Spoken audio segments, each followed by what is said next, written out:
मित्रों, मातृ कृपा दरबार चैनल में पुनः आपका स्वागत है। आज मैं बात करूंगा इस शारदीय नवरात्र के सप्तमी तिथि से विजयादशमी तिथि के बारे में। सप्तमी तिथि शनिवार को पड़ रही है 21 तारीख को, और शनिवार को शाम में ही 7:27 से अष्टमी तिथि की शुरुआत हो जाएगी, जो अगले दिन रविवार को शाम को 5:25 तक रहेगी। तो जो लोग अष्टमी तिथि का व्रत करना चाहेंगे वो रविवार को करेंगे। सप्तमी के बारे में बताना चाहूँगा कि माता का आगमन शनिवार को होने के कारण तुरंग अर्थात घोड़े पर हो रहा है। घोड़े पर आना बहुत शुभ नहीं माना जाता। बहुत तरह की परेशानियाँ होती हैं, व्याधियाँ, रोग, दुख, तकलीफ़, सुख शांति का भंग होना। इसलिए मेरा अनुरोध है कि आप पूजा पाठ अच्छे से करेंगे, ध्यान से करेंगे। माता कुछ देने के लिए ही आती हैं, देंगे ही। यहाँ एक बात और, अष्टमी तिथि में कुछ लोग निशा पूजा करते हैं। जो कुछ साधक हैं, भक्त हैं, निशा पूजा करते हैं। तो निशा पूजन के लिए अष्टमी तिथि का रात्रि का होना जरूरी होता है। तो अष्टमी तिथि की रात्रि शनिवार को ही मिल रही है, क्योंकि रविवार को तो 5:25 पर ख़त्म हो जा रही है अष्टमी तिथि। तो ऐसी स्थिति में रात्रि तो मिलेगी नहीं। जब रात्रि नहीं मिलेगी तो शनिवार को ही निशा पूजा होगी। निशा पूजा में माँ गौरी की पूजा होती है। इसके लिए बहुत अच्छा मंत्र हमारे दुर्गा सप्तशती में दिया गया है। मुझे लगता है आप सभी लोग जानते हैं इस मंत्र को, कोई बहुत अपरिचित मंत्र नहीं है।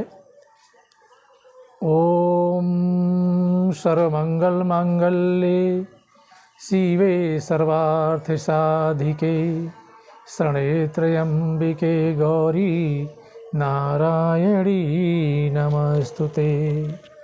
इस मंत्र से माँ गौरी की आराधना करेंगे। चूँकि निशा पूजा है तो ये पूजा सात्विक और तांत्रिक दोनों विधाओं में होती है। जिन्हें जिस तरह की आवश्यकता होती है करते हैं। इसमें रात्रि सूक्त, देवी सूक्त, अथर्वशीर्ष का पाठ करना चाहिए। माता से अपनी मनोकामना रखते हुए उनकी आराधना करनी चाहिए, और पूजा के बाद में हवन करना चाहिए। हवन के लिए भी वही मंत्र होगा, ओम सर्वमंगल मांगल्ये शिवे सर्वार्थ साधिके शरण्ये त्र्यंबिके गौरी नारायणी नमस्तुते स्वाहा। ये बोलते हुए मंत्र करेंगे, हवन करेंगे। बात आती है समय, निशा पूजा का समय क्या होगा। तो समय की गणना बड़ी कठिन चीज़ होती है। मैंने जो गणना करके निकाला है उसके अनुसार निशा पूजा के लिए सबसे अच्छा समय है रात को, शनिवार की रात्रि को 8:21 से 2:45 भोर तक। इसी बीच में आप पूजा करेंगे। आपकी पूजा जब समाप्त हो जाए, कोई ज़रूरी नहीं है कि 2:45 भोर तक पूजा करते ही रहें। जैसे आप कर सकते हैं कर लेंगे। हवन जरूर करेंगे, माता की आराधना करके तर्पण मार्जामी भी कर लेंगे। 5 बार जल से जल में तर्पण करेंगे, या 11 बार कर लेंगे, और पुनः मार्जामी 5 बार या 11 बार, जो भी आपसे हो सके कर लेंगे। फिर माता की आरती करके अपनी मनोकामनाओं को रखेंगे, क्षमा प्रार्थना करेंगे। माता की आरती के बाद माता से क्षमा प्रार्थना करेंगे, हे माता, हमसे जो भूल चूक हुई हो पूजा पाठ करने में, मंत्रहीनम क्रियाहीनम भक्तिहीनम सुरेश्वरी एत पूजिता मया देवी परिपूर्ण तदस्तु में। इस भाव से, हे माता, मैं मंत्रहीन हूँ, क्रियाहीन हूँ, भक्तिहीन हूँ। मैंने जो पूजा किया है उसे परिपूर्ण करें। हे माता, हमारी मनोकामना को पूर्ण करें, हमारे कष्टों का निवारण करें, हमारे जीवन में, हमारे परिवार में सुख शांति समृद्धि प्रदान करें। माता, आपकी जय हो, हे माँ गौरी, आपकी जय हो। इस तरह से महानिशा पूजन करेंगे, आपकी पूजा संपन्न होगी। उसके बाद बात आती है रविवार को संधि पूजा की। कुछ लोग संधि पूजा भी करते हैं। रविवार को तो आप अष्टमी व्रत में रहेंगे। जो लोग व्रत करना चाहेंगे अष्टमी का व्रत रविवार को ही करेंगे, और माता का श्रृंगार वगैरह जो है शनिवार की रात में चढ़ेगा, अष्टमी की रात में नहीं। क्योंकि अष्टमी खत्म हो जाएगी ना, रविवार को खत्म हो जाएगी अष्टमी। 5:25 पर अष्टमी समाप्त हो जाएगी, तो नवमी तिथि शुरू हो जाएगी। तो नवमी में तो श्रृंगार नहीं चढ़ाएंगे। तो जो भी श्रृंगार का साधन वगैरह चढ़ाना है कल ही चढ़ाएंगे, रविवार शनिवार को ही रात्रि में, अष्टमी में। संधि पूजा करते हैं कुछ लोग। संधि पूजा क्या है? संधि पूजा या शारदीय नवरात्र या वासंतिक नवरात्र में बड़ा ही महत्व है। ये वैसी पूजा होती है जहाँ माता के दोनों रूपों का मिलन एक साथ होता है, माँ गौरी और सिद्धिदात्री दोनों। गौरी माँ भी देने के लिए ही आई हैं और माता सिद्धिदात्री भी हमारे मंत्रों को, हमारे पूजा पाठ को पूर्ण रूप से सिद्धि प्रदान करने के लिए आती हैं। तो इनकी संधि का समय जो होता है, तो इस बार रविवार को कि अष्टमी तिथि रविवार को पड़ रही है और उसी दिन शाम को 5:25 से नवमी तिथि की शुरुआत हो जा रही है। तो नवमी तिथि की शुरुआत जब हो जाएगी तो उसी समय अष्टमी के समापन और नवमी के प्रारंभ में संधि पूजा होगी। क्योंकि इस बार संध्या में ही पड़ रही है, उससे कोई हर्ज नहीं है, संधि पूजा करेंगे। शाम को 5:01 से 5:49 तक संधि पूजा का अच्छा मुहूर्त मिल रहा है। इसमें जो पूजा करेंगे, माता के हर रूप की पूजा करेंगे, हर रूप की आराधना करेंगे और माँ गौरी से और माँ सिद्धिदात्री से प्रार्थना करेंगे, हे माता हमारे कष्टों का निवारण करें, हमारे घर में सुख शांति समृद्धि प्रदान करें। इस पूजा को करने से घर में सुख शांति समृद्धि, बालिकाओं की शादी विवाह, बच्चों की नौकरी, हर प्रकार से चतुर्विध उत्थान होने लगता है। कायिक के, वाचिक के, मानसिक, सांसारिक के सुख प्राप्त करने के लिए पूजा की जाती है। संधि पूजा बड़ा अच्छा महत्व है, कर लेंगे। नवमी तिथि शुरू हो जाएगी रविवार को 5:25 से और ये तिथि समाप्त होगी सोमवार को 3:10 पर। तो अब बात करते हैं नवमी तिथि के बारे में। नवमी तिथि में क्या करेंगे? नवमी तिथि में जो आप नवरात्रि में व्रत करते हैं पूरे 9 दिन का, इस व्रत की पूर्णाहुति होती है नवमी तिथि में। माँ सिद्धिदात्री की कृपा से हमारे किए हुए पूजा पाठ सब संपन्न होते हैं और उनका फल प्राप्त होता है हमें।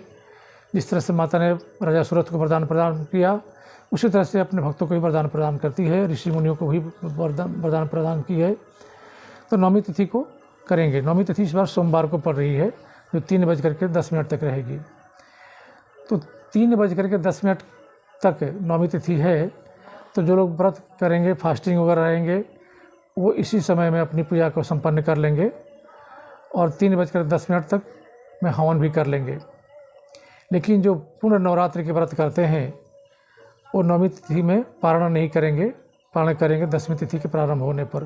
3:10 के बाद पारण करेंगे। इसके पहले आप माता की पूजा पाठ, आराधना, धूप आरती, हवन सब कर लेंगे, कन्या पूजन भी कर लेंगे। लेकिन स्वयं व्रत का पारण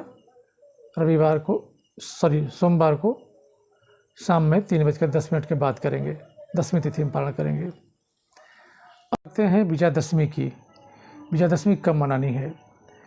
तो चूँकि नवमी तिथि में सोमवार को ही 3:10 पर नवमी तिथि समाप्त हो जाएगी और विजयादशमी के लिए 10वीं तिथि शुरू हो जाएगी। तो विजयादशमी के लिए बहुत ही आवश्यक होता है कि 10वीं तिथि हो और श्रवण नक्षत्र का योग हो। तो 10वीं तिथि तो शुरू हो जा रही है 3:10 से और श्रवण नक्षत्र जो है उसी दिन 3:46 तक मिल रहा है।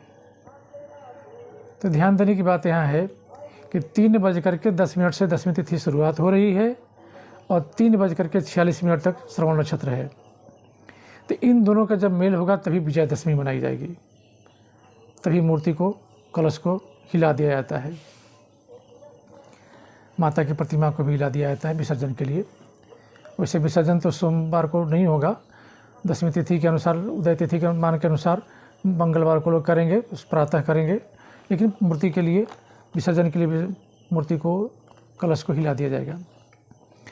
तो 10वीं तिथि और श्रवण नक्षत्र का योग सोमवार को ही मिल रहा है 23 तारीख को 3:10 से। तो विजयादशमी उसी दिन मनाएंगे। कलश में जो जौ बचता है उसे अपने दाहिने कान पर पुरुष और बाएं कान पर महिलाएं रखती हैं, विजय का प्रतीक है। भगवान श्री राम जब लंका पर चढ़ाई करने चले तो शक्ति की आराधना की उन्होंने और सप्तमी तिथि से करके आराधना किया उन्होंने। और विजयादशमी के दिन रावण का वध हुआ, इसीलिए उस दिन रावण को वध भी किया जाता है, लंका दहन होता है, रावण वध किया जाता है, मनाया जाता है। तो ये भी सोमवार को ही 23 तारीख को ही मनाया जाएगा, क्योंकि विजयादशमी तिथि शुरू हो जाएगी 3:10 से। तो मित्रों, अगर आपको ये वीडियो अच्छा लगता हो, पसंद आया हो या आपके कोई प्रश्न हो तो आप कमेंट बॉक्स में जाकर के प्रश्न कर सकते हैं। मैं यथासंभव प्रयास करता हूँ शास्त्र सम्मत जानकारी आपको दूँ। आप इसे लाइक करें, शेयर करें, औरों को भी बताएं ताकि अधिक से अधिक इसकी जानकारी लोगों को सही मिल सके। मित्रों, मैं एक बात यहाँ बताना चाहूँगा आपको कि मातृ कृपा दरबार जो है पटना में है, खाजपुरा जगह है पटना में, वहाँ पर। और इस दरबार में जो लोग भी आए लगभग सबकी मनोकामनाएं पूर्ण होती हैं। किसी प्रकार की सेवा शुल्क यहाँ नहीं ली जाती। लोगों की हर प्रकार की समस्याओं का समाधान मिलता है। निःशुल्क सेवा है। आप जब भी चाहें शाम को आ सकते हैं। शाम में दरबार जब खुलता है तो आ सकते हैं शाम को 6 बजे से। दरबार में आए हुए लाखों लोग आए जिनकी नौकरी हो गई, संतान नहीं था संतान हो गई, कलह क्लेश था कलह क्लेश खत्म हुआ। इसके लिए कोई खर्च नहीं करना पड़ता उन्हें। मैं सिर्फ मार्ग बता सकता हूँ और बताता हूँ। पूजा पाठ ध्यान आपको करना है। आप उसे अपना करके सही मार्ग से सही ढंग से करके अपने कष्टों से स्वयं निजात पा सकते हैं। माता की कृपा, मेरा आशीर्वाद हमेशा आपके साथ है। मैं आपको चाहता हूँ कि आप ज़रूर एक बार दरबार में आएँ। दरबार में आकर देखें, मिलें, समझें, जानें, अपनी समस्याओं को रखें। यथासंभव मेरा प्रयास होगा कि आपकी समस्याओं को दूर करने में सार्थक कदम मैं उठा सकूं और आपकी समस्याओं के समाधान में शामिल हो सकूं। जय माता दी।